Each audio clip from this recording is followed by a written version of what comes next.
Welcome to Prince Shorthand House. Exercise number 11 and 12. Progressive Shorthand, January 2021. 100 words a minute. Ready? Start. Madam, I rise firstly to support the Constitution Amendment Bill 1983, but I am not supporting the Representation of the People Bill 1988. I have got serious objections to certain provisions of the amending bill. Madam, you are quite aware, and the nation is also aware, that there have been frequent promises from the side of the government that the government is very serious about bringing about comprehensive electoral reforms. As a matter of fact, never has there been the occasion when the government really put into shape in concrete terms what it really means by electoral reforms. But so far as we are concerned, we put forth certain suggestions in specific form which may be considered as practical, viable suggestions, propositions, and ingredients to bring about appreciable changes in the present electoral system of our country. I do not venture to say that all the measures which we have suggested constitute the final ingredients for a complete and final reform of the electoral system in our country, because the concept of election changes with changing times. Since I do not have much time, I would not like to discuss it. But so far as we are concerned, we placed before the government certain ingredients which should be considered as inevitable propositions for bringing about certain changes in the electoral system. Those include, amongst others, acceptance of the principle of proportional representation, a state funding of elections, elimination of money power and muscle power, a stoppage of misuse of media, reduction of corruption, electoral practices, and impartial and independent election commission. Madam, I leave it to you and to the House.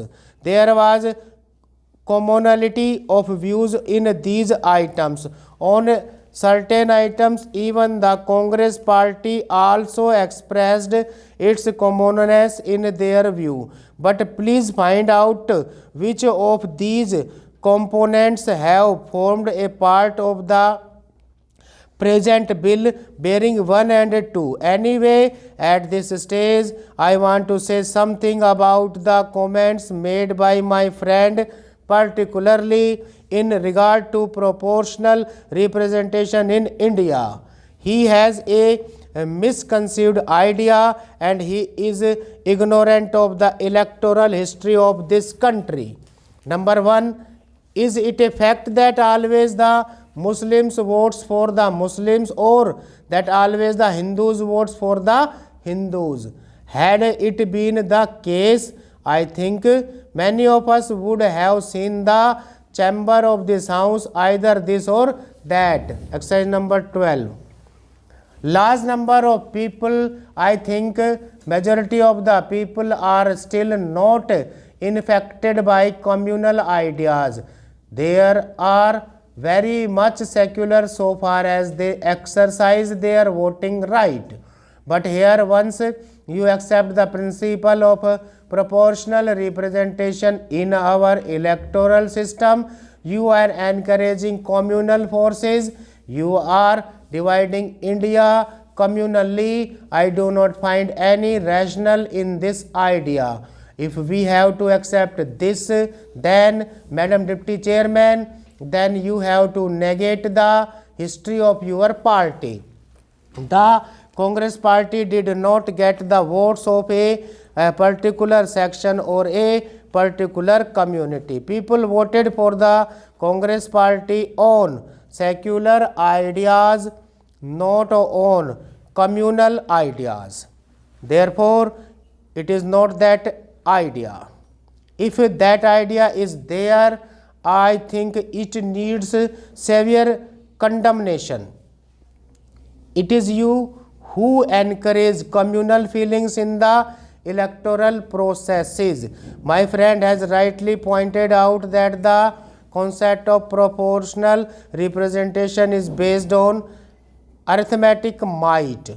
We want proportional representation because it has been our experience that some party, particularly the Congress, has occupied majority of the seats on the basis of minority votes secured by them. Few members are elected to this house or that house or in any other electoral process securing the majority of the total votes. If you want really to judge the will of the people, if you want to have democracy based on the will of the people, the majority of the people, the present system does not fulfill that objective. You get elected, even I get elected, not on the basis of the majority of the total votes, but on the basis of the minority of the votes.